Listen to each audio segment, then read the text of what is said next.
Book of Acts chapter 2, beginning verse 1 to 13. Sabi po riyan mga kapatid Okay. Nagkakatipon silang lahat sa isang lugar nang sumapit ang araw ng Pentecostes. Walang ano-ano'y may ingay na nagmula sa langit na tulad ng ugong ng malakas na hangin at napuno nito ang bahay na kinaroroonan nila. May nakita silang parang dilang apoy na dumapo sa bawat isa sa kanila.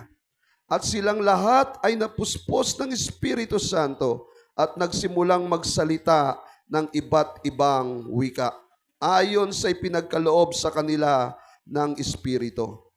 May mga debotong Hudyo noon sa Jerusalem na nagmula sa bawat bansa sa buong mundo. Nang marinig nila ang ugong, nagdatingan ang maraming tao. Namangha sila sapagkat nagsasalita ang mga alagad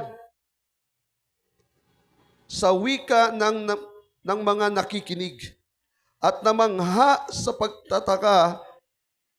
pagkamangha at pagtataka ay kanilang nasabi, hindi ba taga Galilea silang lahat? Bakit sila nakapagsasalita ng ating wika? Tayo'y mga taga Parsya, Media, Elam, Mesopotamia, Judea at Cappadocia, Ponto at Asya. Mayroon pa sa ating taga Phrygia at Pampilya, Ehipto at sa mga lupain ng Libya na malapit sa bayan ng Sirin at mga nagmula sa Roma, mga Hudyo at mga Hentil na nahikayat sa pananampalatayang Hudyo. May mga taga Kreta at Arabia rin. Paano sila nakapagsasalita sa ating mga wika tungkol sa mga kahangang-hangang ginawa ng Diyos? Hindi nila lubusang maunawaan ang mga pangyayari, kaya't nagtanungan sila, ano ang kahulugan nito? Ngunit may ilang nagsabing ng pakutya, lasing ang mga yan. Praise God. So purihin ng Diyos.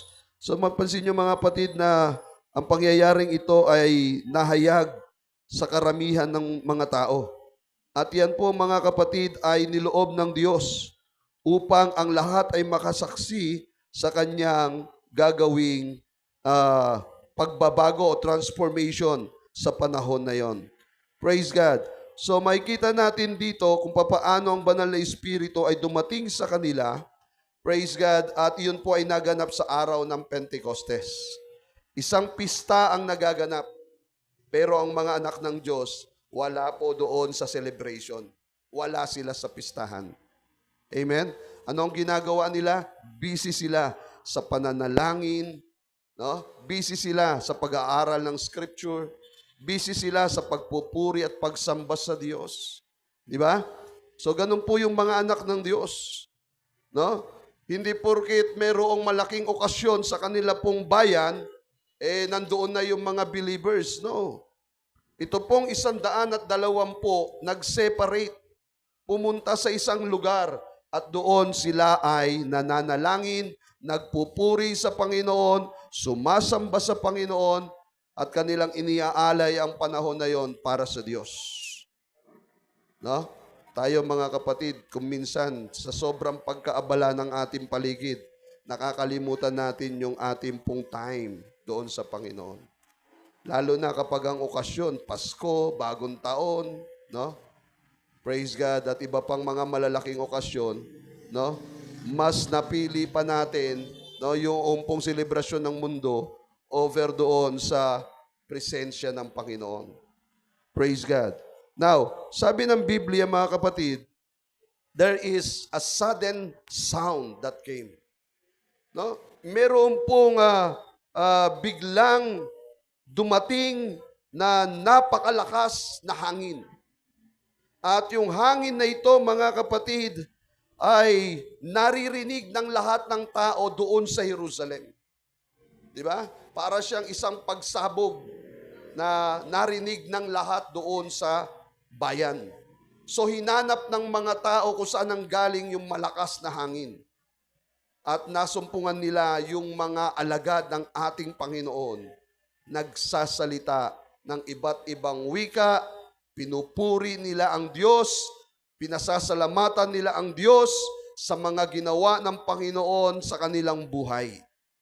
So that means, yung kanilang sinasabi mga kapatid, naiintindihan ng ibang mga taong nakasasaksi doon. Kasi ang kanila pong mga ginagamit na salita, iba't ibang wika. Hindi po yun peke. Hindi po fake na mga salita yon. Totoo po yun sapagkat sa mga nakarinig, naintindihan nila. Naunawaan nila yung sinasabi ng mga taong ito. Kaya patuloy silang nagtataka at nag-iisip paano nila nagawang magsalita ng lingwahe natin. Gayong sila'y mga taga-Galilea. In fact, mga kapatid, mga ordinaryong tao ito na mga taga-Galilea kasama ng Panginoong Jesucristo.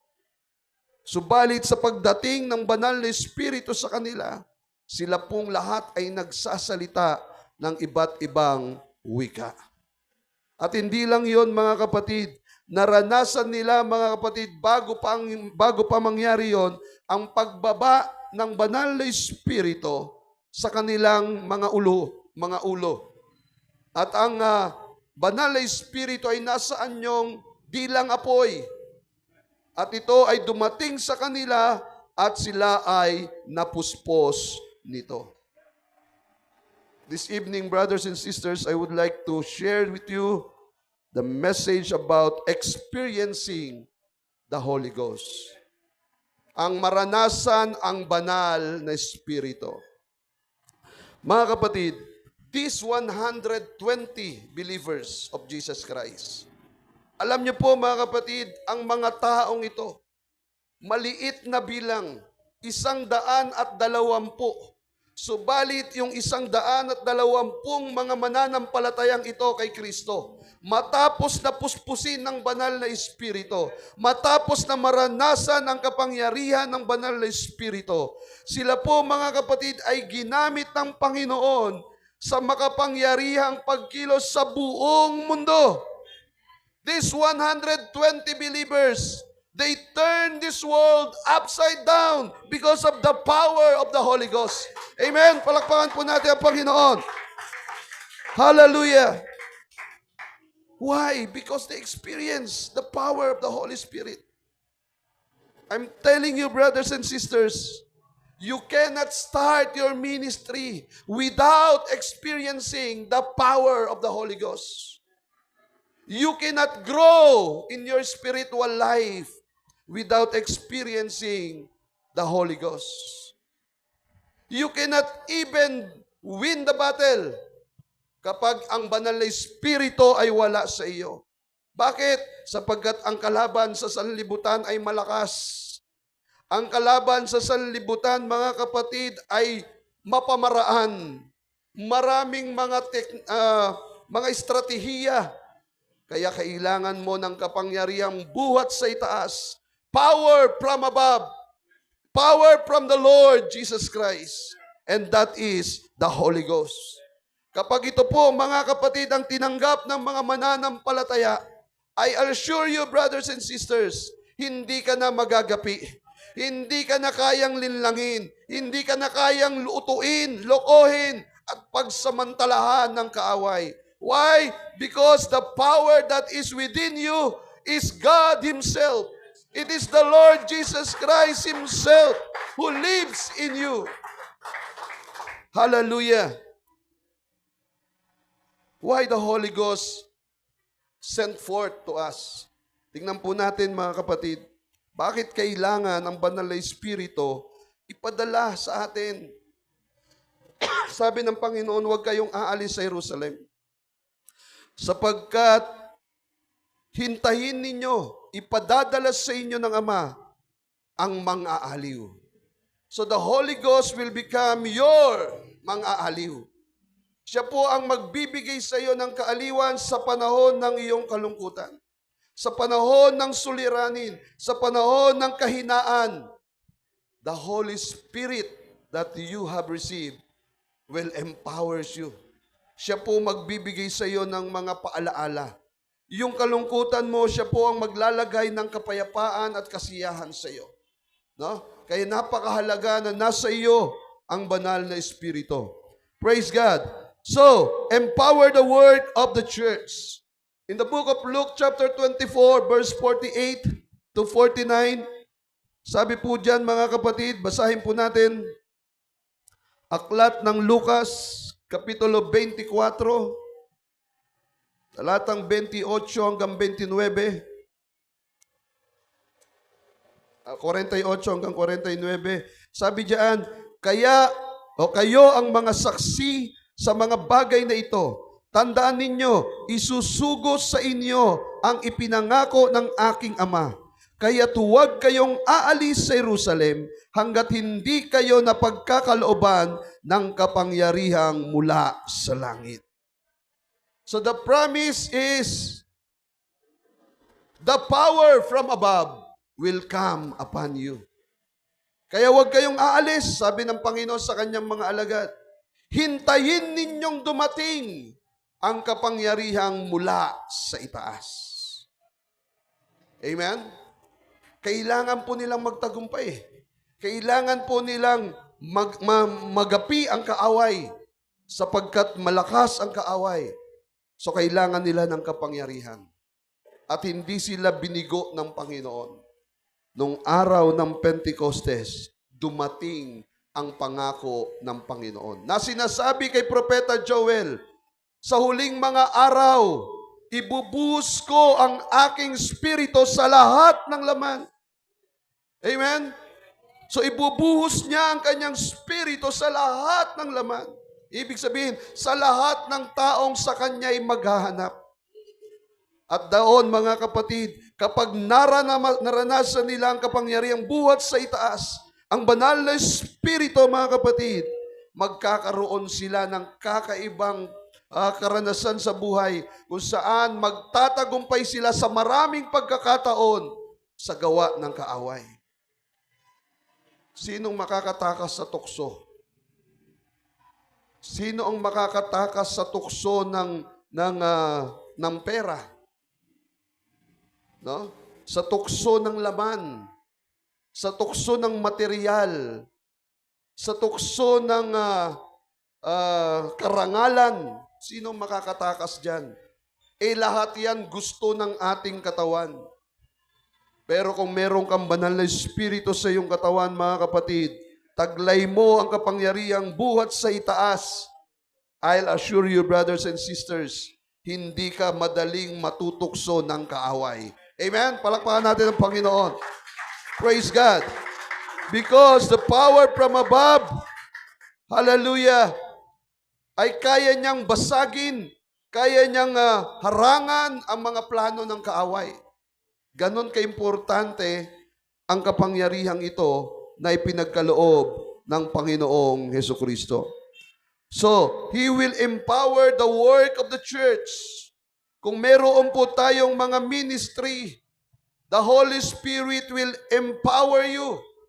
Kung ikaw po ay nasa children ministry at ikaw ang leader doon, you need to be filled with the Holy Spirit because you need to lead these children. Kailangan mo silang akayin sa kalooban ng Diyos. And how can you do that? Kailangan yung communication ng Spirit mo sa Espiritu ng Diyos nagkakatugma. Amen? Nagkakatugma. And if you are filled with the Spirit of God, yung Espiritu ng Diyos at ang Espiritong tinataglay mo, nagtutugma yan sa mga plano at mga kalooban ng Diyos. So, ang mangyayari mga kapatid, hindi ka maliligaw. You are leading a ministry into the will of God. Hindi ka maliligaw. Because the Spirit of God will do what He wants you to be in that ministry. Siya po ang maglilid sa iyo upang ikaw ay hindi maliligaw. Kung ikaw po ay youth leader, kung ikaw po ay women's leader, kung ikaw po ay men's leader, praise God, you need to be filled with the Holy Spirit. Sapagkat ang banal na Espiritu ang karunungan nating lahat. Hindi lang siya kapangyarihan, karunungan din natin siya. kalakasan din natin siya. Sapagkat tayo pong tao, mga kapatid, kapos tayo sa kaalaman. Hindi natin kayang arukin ang malalim na karunungan ng Diyos. But because of the Holy Ghost, because of the Holy Spirit, mauunawaan mo maging ang malalalim na mga hiwaga ng Diyos na Kanyang inihahayag sa mga taong Kanyang pinapahayagan. At ikaw yon, kapatid. Ikaw yon, anak ng Diyos. God will empower you through the Holy Spirit so that the word of the church may grow. Yung mga ginagawa natin sa iglesyang ito, lalago ito ng lalago. Amen? Kung meron mang formula sa isang iglesia upang ito ay lumakas at lumago, ay wala na pong ibang formula kundi ang mapuspos ng banal na Espiritu ang bawat mananampalataya. Amen? Palakpakan po natin ang Panginoon. Hallelujah.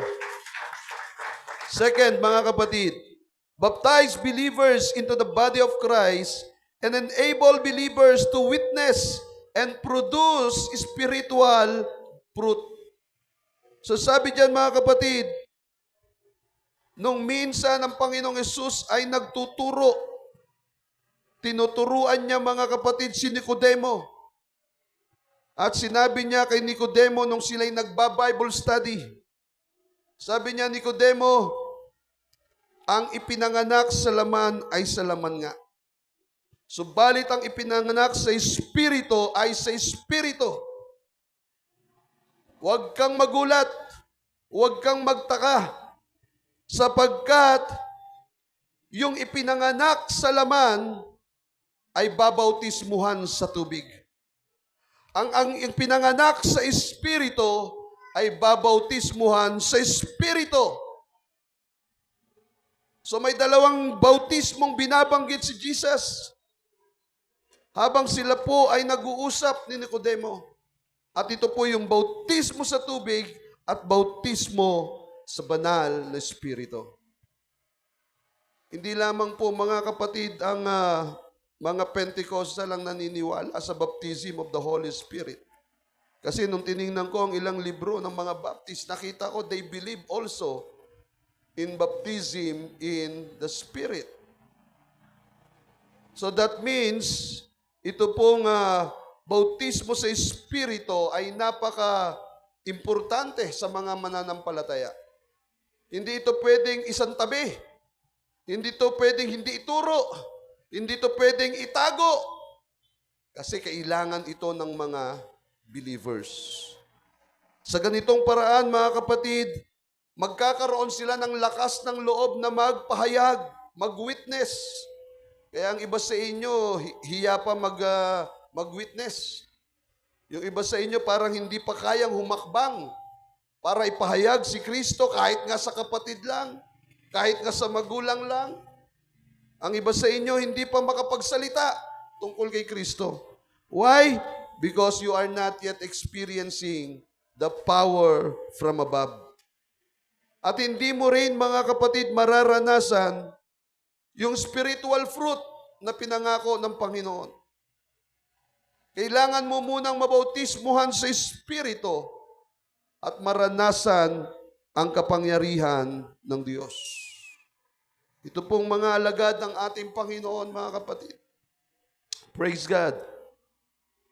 Nung sila po ay nagsisimulang manalangin, maya-maya sila'y nagpupuri na sa Panginoon. Hallelujah, praise the Lord. Hallelujah, praise the Lord.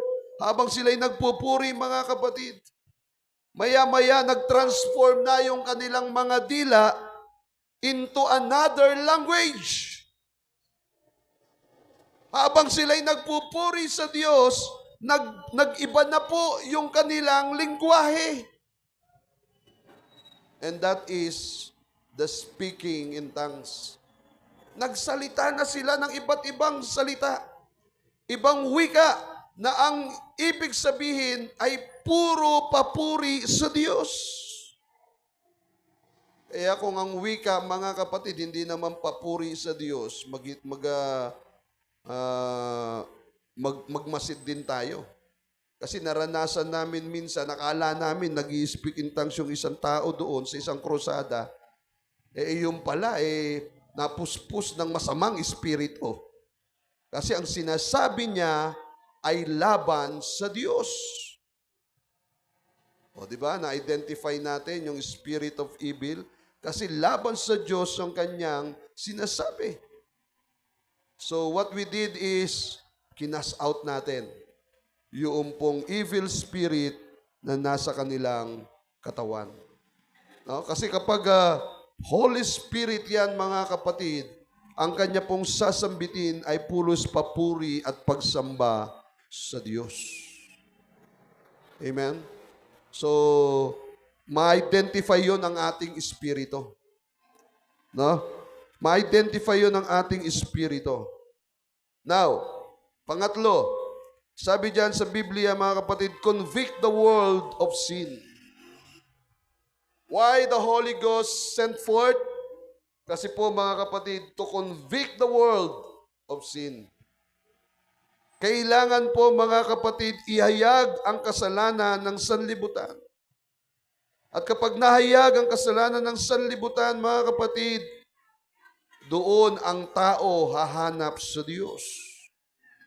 Kapag nalaman natin ang kasalanan, siyempre, ang magiging tunguhin yan, tayo po ay hahanap sa Diyos.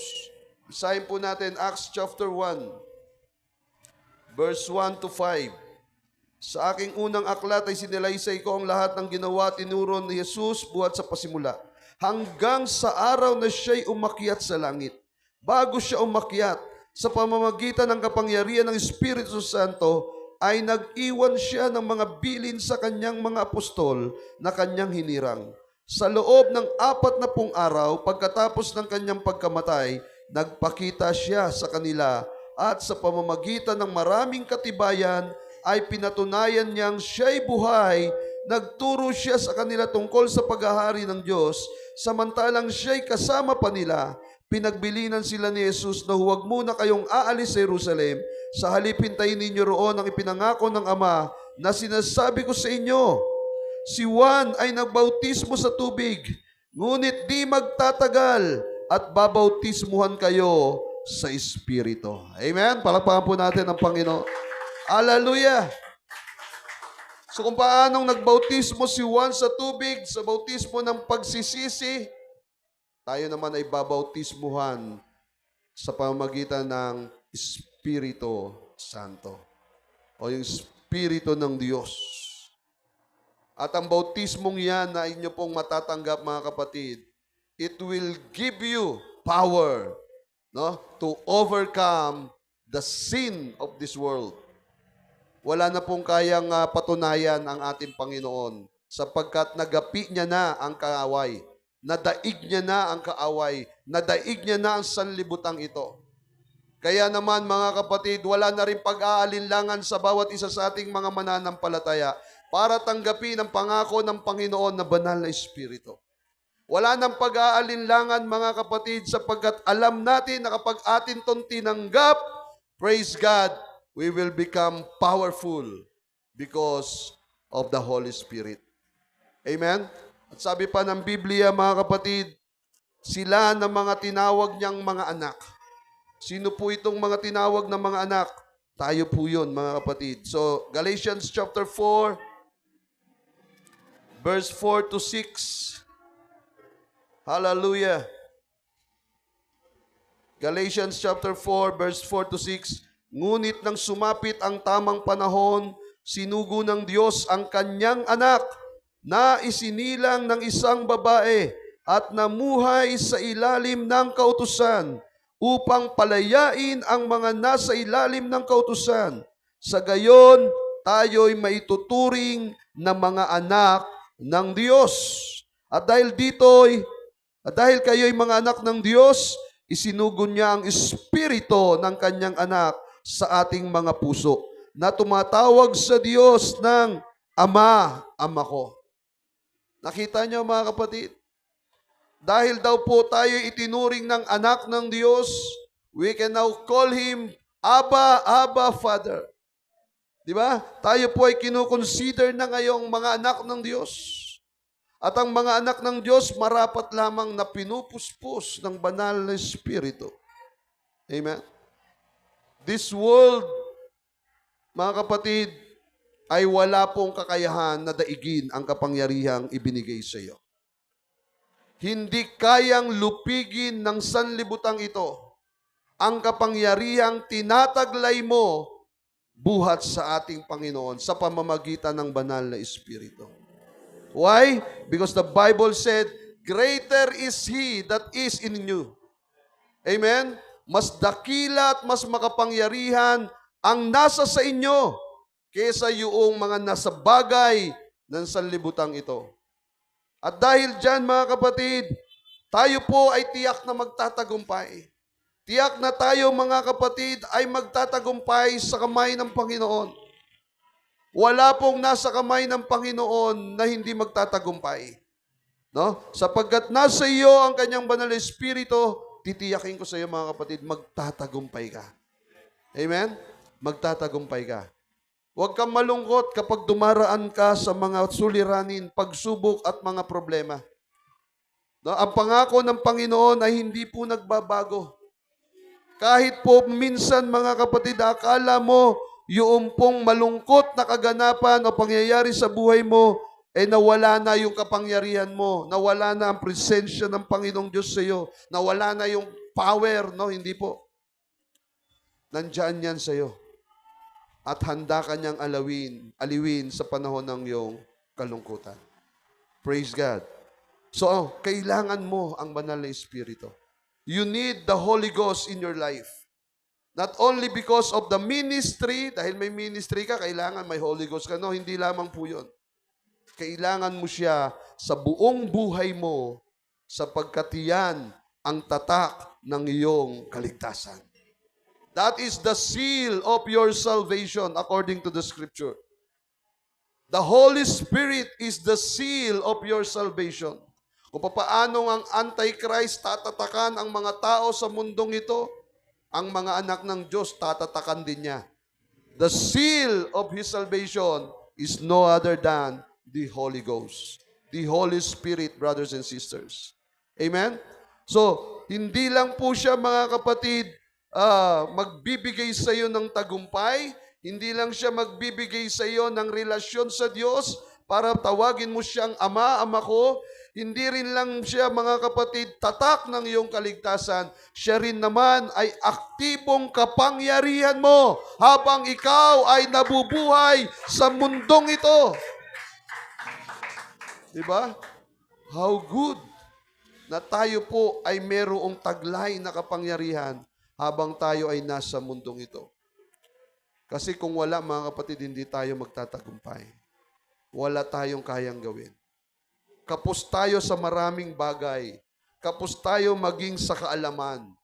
But glory to God, the Holy Spirit, mga kapatid, after filling you, matapos kanyang punuin, titiyakin ko sa inyo, bibigyan kanya ng kakayahan, ng kalakasan, ng karunungan.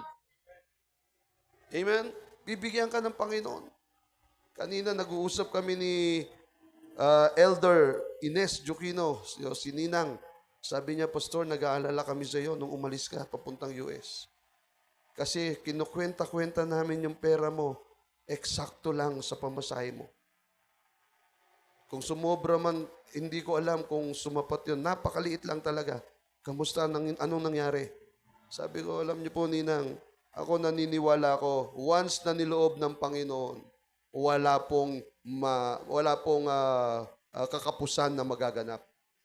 Kapag niloob ng Diyos ay siya po ang magsusustain ng pangangailangan.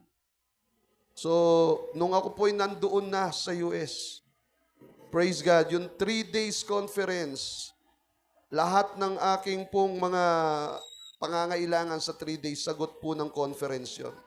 Registration ko, sagot ng conference. No? At yung aking pong stay sa hotel, sagot ng conference. Pero may 4 na araw pa akong nalalabi kung saan, mga kapatid, hindi nasagot ng conference yun. Saan ako ngayon tutuloy?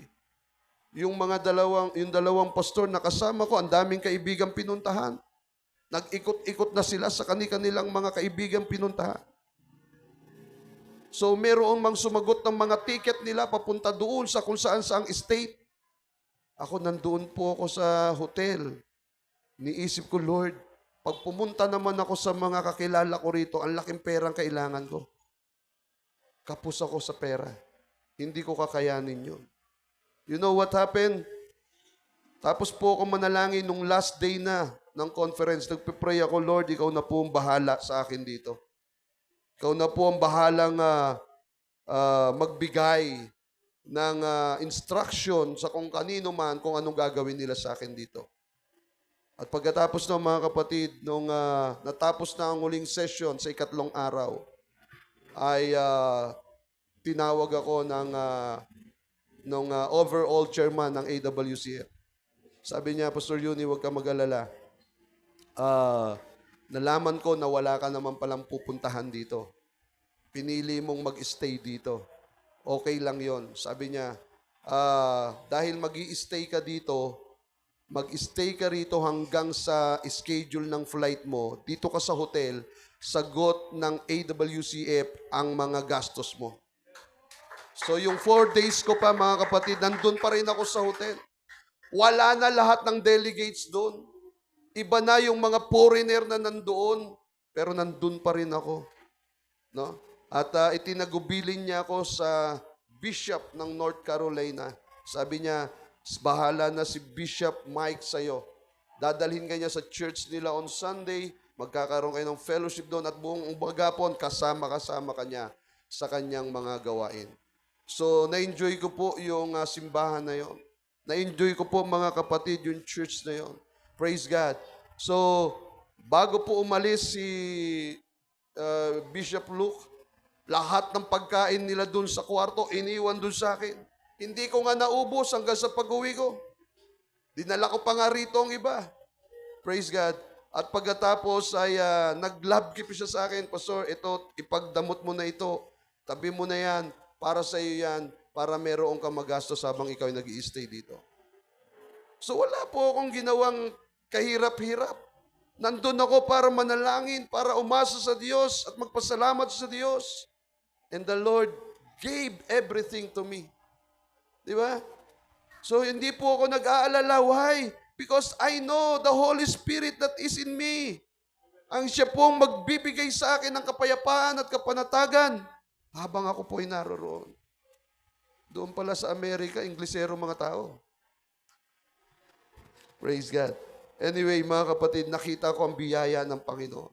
Kaya, hindi lang po, mga kapatid, kapangyarihan ang ipagkakaloob sa atin ng Banal na Espiritu.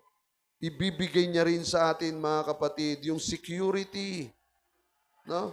Sa mga panahon na tayo po ay nasa kung saang lugar, nasa kung anong panahon, the Holy Spirit will secure you. Bakit? May layunin siya kasi sa buhay mo. Amen? Praise God. Today is a Pentecost Sunday. Siyempre, dahil Pentecost Sunday, niisip ko, Lord, pwede ba naming maranasan ngayon ang pagkilos ng iyong banal na Espiritu?